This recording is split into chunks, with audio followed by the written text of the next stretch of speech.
지금 안보기관에서 1년에 간첩을 검거하는 숫자가 평균이 10명이 안 된다고 합니다.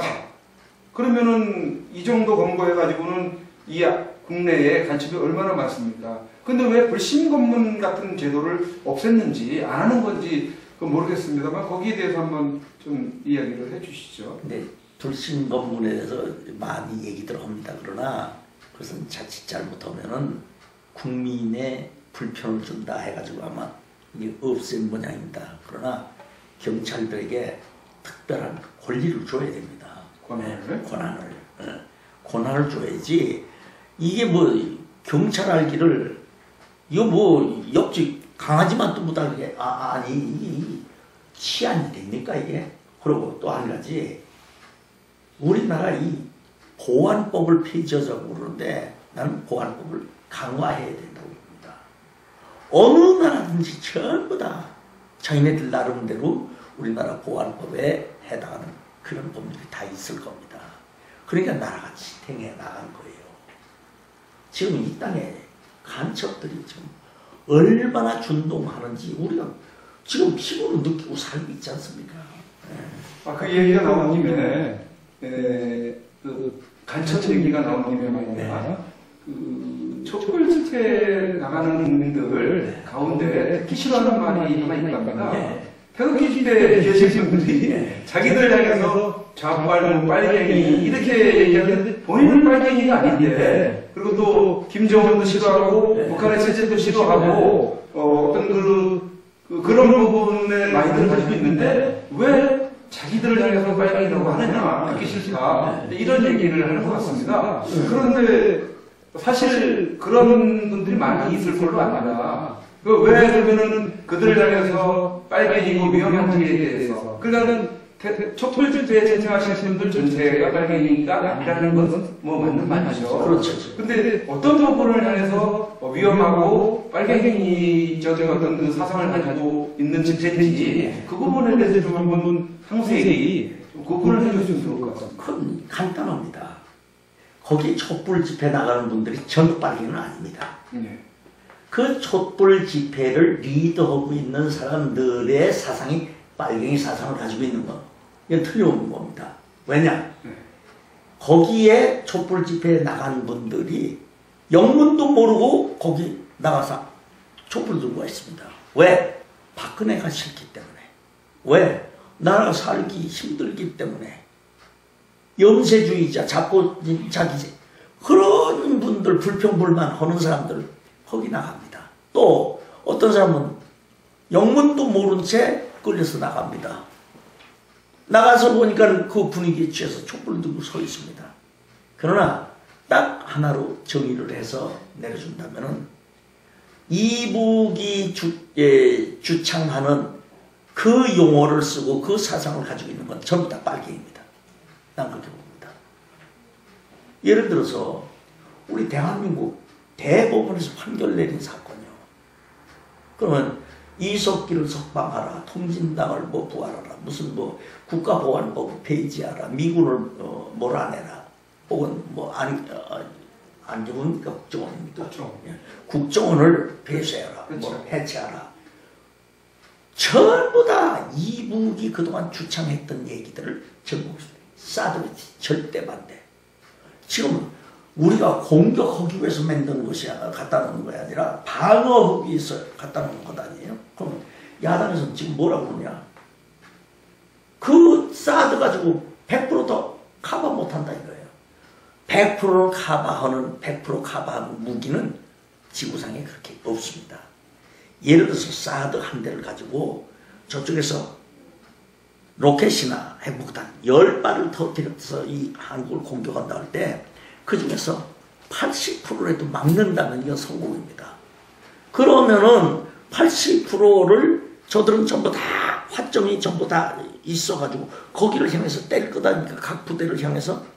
그러면 여기서 그거를 막으면 80%라도 막으면 나머지 공격당하지 않은 80%에서 다시 출격해서 공격이라도 할 수 있게 이런 일이 되는데, 아니 사드 배치 하지 않고 있다 당하면은 100% 전부 폭삭 옵니다.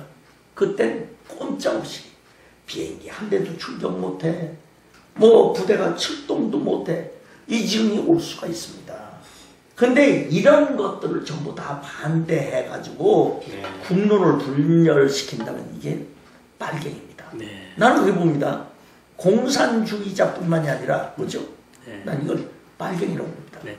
우리 기독교에서 이단을 갖다가 네. 한 사람의 그 잘못된 신앙과 신학관으로 이단으로 낙인 찍히면서 거기에 따르는 사람들이 이제 이단이다라고 그렇죠. 이제 이게 듣잖아요. 네.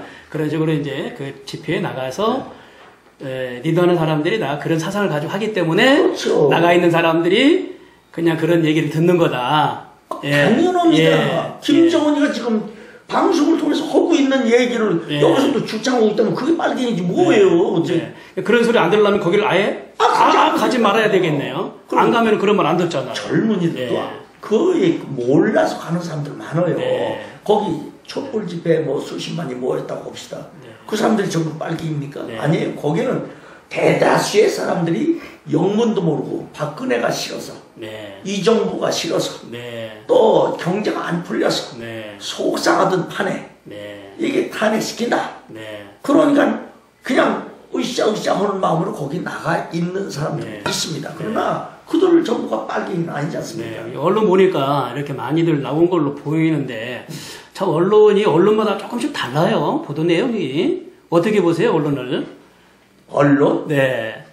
나는 솔직히 지금 매저신문 2개를 수십 년씩 보고 있다가 다 끊어버렸어요. 봐야 소용없는 거예요, 그게. 나는 내가 보면 보수 언론을 보면 보수 쪽에 칼럼 있고 보수 쪽에 그 뉴스가 나와요. 또 여기 좌파 신문 보면 좌파 쪽에 칼럼이 나오고 좌파 쪽에. 그런데 지금은 어떻게냐? 방송, TV, 언론 싹 다 전부 다 원고를 한 사람이 있어서 한 사람이 전부 나눠주고 국사에서 나눠주고 쓴다. 지금 그렇게 보입니다. 어쩌면 논조가 똑같고 아니 기자들 보는 눈이 어떻게 숫자까지도 그렇게 똑같습니까? 믿을 수가 없다. 난 그거 믿을 수가 없고 김평우 변호사님인가? 그분이 너희 쓰레기 언론이라고 이렇게 아주 밀어버리더라고요. 나도 똑같은 생각을 들어요. 이게 바뀌지 않는 한 나도 똑같은 생각이에요. 이게 지금 나라가 이 지경 된 거는 언론의 절대적인 책임이 있습니다. 책임도 있다. 앞으로 맞습니다. 이건 아마 역사에서 가려내야 될 겁니다.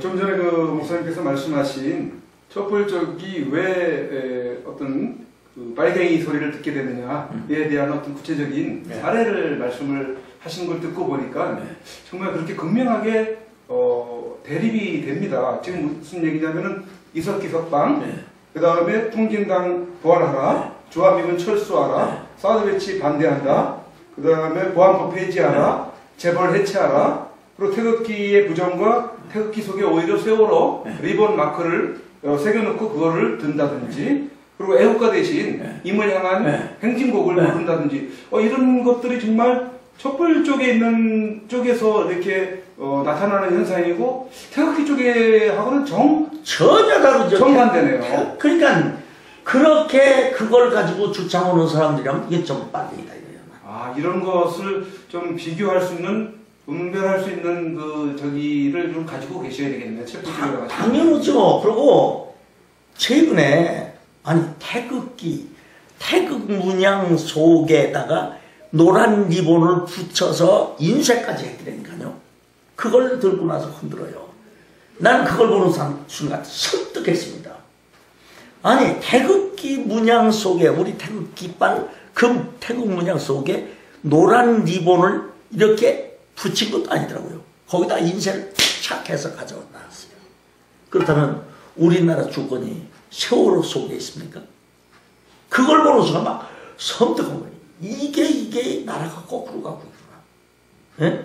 그런데 더 기가 막힌 일은 소위 대권주자라고 하는 사람들이 그 앞에 앉아있어요. 그 앞에 가서 박수치고 앉아있어요. 그럼 그 사람들은 지금 어디로 가기 때문에 얘기입니까? 그런 사상을 가지고 있는 사람들이 어떻게 대통령이 되겠다는 거예요. 예? 네, 그래서 뭐 어떤 사람들은 빗자루를 가지고 나와서 싹 쓸어버려야 된다. 그렇죠. 그런 부품에서도 보여주는 것을 봤는데요. 지금 이 이념의 갈등은 정말 분단 이후 50여 년 넘게 지금까지 크고 작은 사건을 통해서 이렇게 왔다라고 봐요. 자, 그러면 이 이념적인 갈등을 좀 없애려면 네. 좀 북한에서는 지금 핵을 가지고 있어서 핵까지 우리를 위협하고 있고 네. 미국의 트럼프 대통령은 그냥 더 이상 놔두는 안 되겠다라고 얘기하고 있는데 그 얘기는 이제 선제 공격도 나오고 네. 그게 힘을 얻고 있는 상황이거든요. 네. 그러면 이제 남북이 지금 대치되어 있는 상황에서 좀 우려를 하지 않을 수가 없는 그런 상황이 됐거든요. 그러면 50여 년, 60년 넘게 이념적인 갈등으로 분단되어 있는 이 전국 판도를 어떻게 좀 하나로 정말 자유대한 민주주의의 살기 좋은 나라로 만들려면 트럼프가 말하는 선제 공격을 해서 핵시설을 파괴해야 되는 것인지, 그래서 그 김정은의 그 진짜를 그냥 공격해서 아예 그냥 억압되어 있는 그 북한의 정권을 자유민주주의로 만들어 줘야 되는 것인지 한번 묻고 싶거든요, 목사님한테. 저는 누가 그러셨나? 저 미친 개에겐 몽둥이가 약이라고. 네. 그건 옛날부터 유명한 그렇죠. 명언입니다. 네. 명언이죠, 그죠? 네. 아니 정치인 중에서도 대통령 중에서도 그런 얘기 하신 분이 있습니다. 네. 미친 개에겐 몽둥이가 약이라고. 자, 그렇게 우리가 70년 동안 속아왔습니다. 네. 70년 동안 별별 걸 다 갖다 주면서 별 아양을 다 떨어가면서 심지어 대통령마다 별별 조건을 다 세워서 다 해줬습니다. 심지어 뭐 무슨 햇볕? 해별 정책? 네, 그 네. 햇볕 정책 때문에 저들은 옷 먹고 그래서 그 공산주의 옷을 비틀 수 있는 건 유일한 방법은 햇볕 정책이다. 네. 네. 지금도 그걸 주장하고 있는 사람도 있어요. 네. 그리고 햇볕 정책 때문에 우리 뒤어 죽게 생겼어요. 네. 네? 핵폭탄 그거 터지면 다 돼 죽죠. 네. 네. 다 죽어요. 네, 맞습니다. 네. 네. 그러니까 달래도 보고 원조도 해보고 뭐 육자해장 뭐 저자 별거 다 해봤습니다. 조건을 다 세웁니다. 여태까지 허장한 대로 다 해봤습니다. 된 게 하나도 있습니까? 네. 하나도 있습니까? 네. 그렇다고 해서 70년 동안 우리가 그렇게 천문학적 숫자로 갖다가 앵겨줬어도 저 사람들 변화된 것이 하나나 있습니다. 네. 70년 동안 하나도 없습니다. 네. 오직 적화 통일 이거 하나로만 지금 가고 있습니다. 네. 예? 이 나라는 대통령들이 여러 명이 바뀌었어도 쟤들은 지금 딱 하나 둘 셋 아닙니까? 예. 똑같은 노선 딱 세 사람뿐이었습니다. 하나나 변화된 게 있습니까? 더는 변화될 거를 바라지도 말아야 돼요. 방법은 딱 하나죠. 핵심이라고는 요것만 걷어내면은 이북 백성들을 전부 해방시킬 수 있습니다. 이 핵심이라고는 이 사람들이 지금 정권의 핵이라고 핵심이라고 하는 사람, 요 사람들이 지금 틀켜지고 있어. 지금 이북이 저 지경 됐습니다. 이북 국민들은 무슨 죄가 있습니까? 네. 그들을 구출해낼 방법은 딴 거 없어요. 핵은 네. 제거해야 공개를 하면은 네. 이제 공격을 하면은 네. 그 나라 다 죽어요. 네. 체르노빌 못 봤습니까? 네. 큰일 나죠. 네. 그걸 손을 대지 못하게 접수를 해버리고 네. 그 방법은 핵심을 제거하면 되죠. 핵심. 그렇죠. 그러니까 핵심 김정은을 그렇죠. 네. 핵심을 제거하면 되죠. 핵심을 제거해야 된다. 네. 핵심 쥐도 새도 모르게 핵심 제거를 하면은 이 백성들은 자연히 통일되고 네. 남북한이 서로 네. 왕래하면서 화해할 수 있고 살아갈 수가 있습니다. 네. 그 핵심들 때문에 문제죠. 그렇군요. 네. 그렇잖아요. 그런데 정치학자들 나와서 뭐 패널들 나와서 얘기하면 웃기지도 않는 소리 많이 해요. 네. 지금도 계속 퍼다 주라는 사람도 있고 네. 얼마나 더 퍼다 줘야 되겠어요. 70년 동안 퍼다 줬으면 됐지. 70년 동안 달래줬으면 됐지. 얼마나 더. 지금까지 배일도 전부 다 빼고 간이고 쓸개도 다 빼고 갖다가 바쳤습니다. 그들이 변화되기 위해서. 변화된 게 뭐 있어요? 하나도 변화되질 않았어요. 70년 동안 그렇게 속고서도 또 속으려고 그래요. 이북, 중국하고 이북은 같은 동성입니다. 네. 어디 믿을 사람이 있지. 네. 결국엔 중국이 누구 편을 듭니까? 이북 편 들지 않습니까? 네. 결국엔 사드보다도 더 엄청난 성능을 가진 그 사드 몇 배라는 걸 자기네들 우리나라를 손금 뒤에다보도 전부 다 보면서 우리 그럼 이북 콘테 그거 손바닥까지 들여다볼 수 있는 거 그거 못 본단 말이에요. 이거를 또 반대하는 야당은 뭡니까? 이걸 반대하는 백성들은 뭡니까? 난 이해가 안 가요. 네. 오늘 많은 시간 이렇게 말씀을 해주셨는데요. 추가적으로 네. 이렇게 말씀을 드린다면은 아까 목사님께서도 말씀하셨듯이 우리 대한민국에서는 네. 북한을 돕기 위해서 네. 또 개방된 네. 그런 그 세계로 나오기 위해서 많은 도움을 줬는데 네. 그동안 결과로는 그렇지 않다. 네. 저들의 생각은 오로지 적화를 위한 그렇지. 한 가지 길을 걸었다. 네. 그 결과로는 핵 개발, 미사일 발사, 네. 그 다음에 땅굴, 네. 굴차, 예. 그리고 그 다음에 그 남한 정복 세력들을 끊임없이 배후 조정해서 그렇죠. 이렇게 소요를 일으키고 네. 이런 걸로 나타나고 있다. 네. 그렇게 결론을 지을 수 있는 거네요. 결론은 그거죠. 예. 아니 목사님 나는 땅굴에 대해서 그동안 많은 얘기를 들었어요. 근데 설마 어저께 내가 계양구에 갔다가 그 직접 들었습니다. 그 열악한 환경에서 우물 파는 그 시추공 그거 가이고 기계 같지 않은 거 그거 갖다 놓고서 그거 애써가지고 그래서 거기다가 녹음기를 집어넣고 그거를 하루 만에 아니면 한나절 만에 그걸 빼가지고 그걸 다시 듣는데 그 속에서 작업하는 소리가 들리더라니까요. 그래서 이게 내가 그래서 아니 바깥에 있는 소리가 이리 들어가는 것 아닙니까? 그러니까 목사님 지금 비행기가 막 들어가고 있습니다. 빙 하고 비행기 소리가 나요. 지금 이 소리가 이 속에 들어있는가 한번 보십시오. 그리고 우리 얘기가 지금 들어가 있는가 보십시오. 그래서 흙을 그 마대에다가 흙을 이만큼 담았어요. 그 마대를 걷어내고 그리고 또 흙을 걷어내고 거기서 또 흙을 걷어내고 그 속에 있는 이 파이프 이 뚜껑을 또 열고 그 속에 이걸 보니까 수건으로 비닐로 겹겹이 싼 것이 여러 겹이 나오더라고요. 다 걷어내고 그래서 이 줄 전기줄 같은 게 있는데 그걸 걷어내니까 그 밑에 추가 달려있고 그 위에 녹음기가 달려있어요. 그 녹음기를 꺼내서 들으니까 세상에 그 밑에서 공사하는 소리가 들려요. 뭔지 차 소리인지 엔진 소리인지 뭔지 모르지만 그 소리가 들리고 있습니다. 그러면 지금 여기 비행기가 지나갔습니다. 비행기 소리가 있나 보십시오. 비행기 소리가 없어요. 바깥의 소리가 아니라 속의 소리다 이거예요. 우리가 그걸 열 때 비행기가 지나갔거든요. 저 소리가 들어가나 보십시오. 우리 얘기도 들어가질 않았고 그래서 이걸 걷어내고 그래서 막 하니까 그때서야 속속 소리가 나더라고요. 우리나라의 땅굴이 현재 판문점이나 이쪽에 강원도 철원 쪽으로 해서 4개 정도가 발견이 됐는데요. 제가 이 땅굴을 한번 가봤어요. 이 땅굴을 가봤는데 이야 바위인데 암석입디다. 근데 거기를 굴착 작업을 해가지고 그 땅굴을 이렇게 몇 킬로미터를 쫙 뚫어놨어요. 나도 가봤어요. 가보셨죠? 예. 예. 그런데 지금 여기는 그런 땅굴이 아니에요.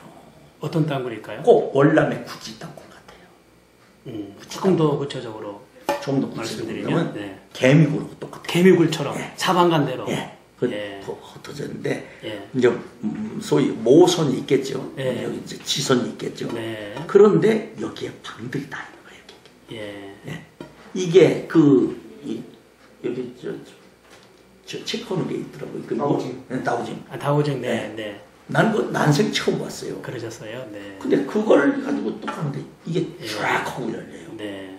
근데 또 쭉 가니까 또 이게 쫙 하고 네. 인위적으로 하는 게 아닙니다. 내가 인위적으로 하는 건 아니고요. 네. 지하에 공간이 있을 때, 네. 없을 때 이 다우징이 표시가 나타나는 거거든요. 그게 내가 생각할 때는 좀 인위적으로 한다. 네, 네. 근데 좀 그래서 내가 지고 와보니 예, 예. 나한테도 그게 나오는 거예요. 네. 목사님 어떻게 이게 이게 일어나는지 모르겠다고. 네. 이게 처음 오는 분인데 어떻게 이렇게 일어나냐고. 또 가다 보니까 이게 또 오므러져. 네. 이런 걸로 보니까 특히 묘자리 있는데 네. 묘자리 있는 데 가서 그런 게 많아요. 네, 그렇군요. 그러니까 저 사람들이 묘자리 같은 건 누가 파지도 못하고 보니까 네. 시추도 못할 것 아니에요. 저도 뭐 안보면에서 이 땅굴 부분도 우리가 정말 중요한 부분을 우리가 차지하고 있다. 이 무시해서는 안 될 일이다라고 생각하고 무시했다가는 큰일 납니다. 예. 예. 그래서 정부에서 예. 국방부에서 예. 이런 부분을 좀 도와야 되지 않겠는가. 그런데 예. 들으려고 하지 않는 것 같아요. 그래서 그렇습니까? 네. 거기 땅굴 참 그분들 참 불쌍할 정도예요. 민간인들인데 네. 한 분은 목사님이고 네. 한 분은 신부님도 계십니다. 신부님도 계시고. 어저께 내가 만난 네. 분은 네. 시초시는 기술자 사장님 기술고문. 기술고문. 네. 촬영자. 제 촬영자이고 예. 같이 갔었으니까. 네. 근데 그분들이 무슨 돈이 있습니까? 자기 네. 사재 털어서 보는 거예요. 그렇죠. 네. 근데 얘기를 갖다가 신고를 하면은 네. 확실한 목사란다. 땅굴을 아. 확실한 땅굴을 발견해서 가져와라 이러더래요. 네. 아니 그거 밑에서 쾅쾅 소리가 들린다고 신고가 와가지고 거기 자기네들 돈 들여가지고 시추를 해서 그 소리를 녹음을 해서 갖다 줘도 네. 확실한 땅굴을 갖고 와라 이거. 그걸 가져와라. 아니 민간이 무슨 돈이 있다고 그 무슨 장비가 있다고 그리고 남의 밭에 가서 그걸 민간인이 무슨 권리로 그걸 합니까? 그러면 네. 정부에서 해야 되고 국방부에서 해야 되고 네. 이거 어디 과학부도 아니고 사업도 아니고 난그 부서는 모르지만 네. 이런 데서 해야 될 것 아니냔 말이에요. 우리 한국 기술로 한국 과학기술력으로 이거 발견한 거 아무것도 아니에요. 근데 이게 나오지는 거 이걸 하나 가지고 하는데도 그게 정확한 모양이에요. 네. 그래서 우선은 그리고 이제 국정교과서 예. 이 부분에 대해서 찬반 논란이 또 있거든요. 좀 짧게 국정교과서를 쓰는 학교들이 지금 90여 개의 학교로 늘어나고 있거든요. 네. 예. 좀 짧게 말씀 한번 해주시죠. 국정교과서를 써야죠. 네. 무슨 얘기 들어오는 겁니까? 네. 애들한테 네. 우리나라 역사는 제대로 가르쳐야 될 것 네. 같아요. 예? 대한민국의 정체성을 가르치지 않고 지금 뭘 가르치는 겁니까? 네. 그리고 6.25도 세상에 우리가 북침한 걸로 돼 있어? 네. 난 이 말도 안 되는 걸 지금 가르치고 있으니 이거에 이래가지고 나중에 10년, 20년 후에 이 나라가 어떻게 될 거냐 이거예요. 그래서 국정교과서는 절대적으로 써야 됩니다. 나는 이걸 주창하는 사람입니다. 네. 야당에서 그렇게 이러고 학자들이 제 아무리 뭐라고 한다 하더라도 이걸만큼 국정교과서를 써야 돼요. 네? 아니 자기 나라의 역사관을 무시하고 무슨 국민의 대우를 받고 국민의 노릇을 하려고 안 되는 겁니다 이게. 그리고 이 왜곡된 것을 애들한테 가르쳐 놓으면은 애들 머리는 백지장입니다. 그냥 도화지 같습니다. 거기다 먹물로 잘못 그림 그려놓은 평생을 지워도 그 그림은 지워지질 않습니다. 그렇기 때문에 아마 이런 걸 기화로 그렇게 가르치는지 모르지만 절대로 그래서는 안 됩니다. 국정교과서 이거 안 쓰면 어떻게 해요? 해야 됩니다. 지금 93개로 늘어났다고 그래요? 네. 90여 개로 늘어났어요. 네. 웬일이야? 그러니까 나라를 사랑하는 애국자들이 지금 네. 이 교과서 부분에서도 네. 이걸 채택을 해야 된다. 네. 그런 바람이 불고 있습니다. 난 뭐 어떤 교회 하나, 어떤 학교 하나, 고등학교 하나. 그거 하다가 예. 그거 나와도 뭐 난리가 벌어졌다고 근데 용산구에 예. 고등학교 하나에서 뭐 그것도 난리가 벌어졌다고 얘기 들었는데 네. 그 이후로 90여 개 학교가 그럼 저 예. 상당히 좀 예. 고무적인 일이네. 네. 난 요새 채택하겠다고 해가지고 신문을 안 보기 때문에 네. 신문 끄는 뒤로 그걸 안 봐요. 예. 아무튼 오늘 그 나라를 걱정하는 마음 참 많은 얘기를 해주셨어요. 동성애 반대, 이슬람 유입 저지하는 거, 땅굴 문제, 뭐 또 안보에 가서는 또 국정원 폐지하는 거 반대하는 거, 그다음에 국정 교과서를 써야 된다는 거, 예. 그다음에 언론의 모든 편파적인 보도. 이 언론 편파적인 보도 이거 네. 없어져야 나라가 평안해진다고요. 네. 공정하게 아니 네. 감춰달라는 얘기 아니에요. 네. 공정하게만 보도해라 이거예요. 네. 네. 공정하게 보도하면 되잖아요. 네. 태극기 네. 뭐 공정하게 하면 되는데 이건 뭐 우리가 그때 한 300만 이상 모여 있는데도 세상에 한 몇천 명 모인 거 그 사진을 몇천 명도 아니지 몇백 명 모인 사진 보여주고 네. 이게 뭐 예, 오늘 그 두 분 목사님께서 이렇게 자리를 해주셔가지고 네. 웬만한 종편, 아니 모든 종편에서 나오는 패널들의 그 이야기하는 그거보다도 더 속 시원한 이야기를 오늘 들은 것 같습니다. 그래요? 그래서 우리 그 국민들이 또 특히 외국 국민들이 이 방송을 보시게 되면은 너무나 속 시원해 하실 것 같습니다. 요약해서 말씀드리면 아까 우리 유설 목사님께서 또 요약을 해주셨는데 앞으로 나올 대통령은 안보 대통령, 경제 대통령, 우리 분열된 그 국민들의 그 갈등을 치유할 수 있는 그런 대통령 이렇게 나와야 된다. 그리고 교회적으로는 회개 운동이 일어나야 되고 예. 그리고 태극기 아래 뭉쳐야 된다. 태극기를 이렇게 뭉쳐야 귀결이 되는 것 같은데 맞습니까? 맞습니다. 예, 그러면 마치면서 각각 한 말씀씩 좀 마무리해 주면서 마치도록 하죠. 네, 네. 지금 전 국민들이 지금 깨어나야 될 때입니다. 예, 지금 영적인 잠에서 깨어나야 됩니다. 그래서 나라를 위해서 기도하시고 또 위태한 이런 상황을 보시고 기도도 하시면서 또 몸으로 또 이렇게 이행을 하셔서 역차별적인 일을 막아내시고 또 나라에 반한 일들을 막아내실 수 있는 그런 행동가가 애국적인 행동가가 되시기를 간절히 소망합니다. 오늘 그 유시열 목사님 너무 훌륭하십니다. 귀한 이런 투철한 사상을 갖고 계신 데 대해서 다시 한번 경의를 표합니다. 감사합니다. 감사합니다. 이번 우리 대통령은 진짜 나라 살릴 수 있는 안보를 토대로 해야 됩니다. 아무리 가만히 있어 아무리 뭐 좋은 얘기 다 해도 소용없습니다. 안보를 튼튼히 할 수 있는 사람, 그 다음에 법치주의를 가지고 있는 사람, 그 다음에 한미 방위 공약, 한미 동맹을 철저히 이행할 수 있는 사람, 그 다음에 시장 경제 체제를 철저히 나갈 수 있는 사람, 그 다음에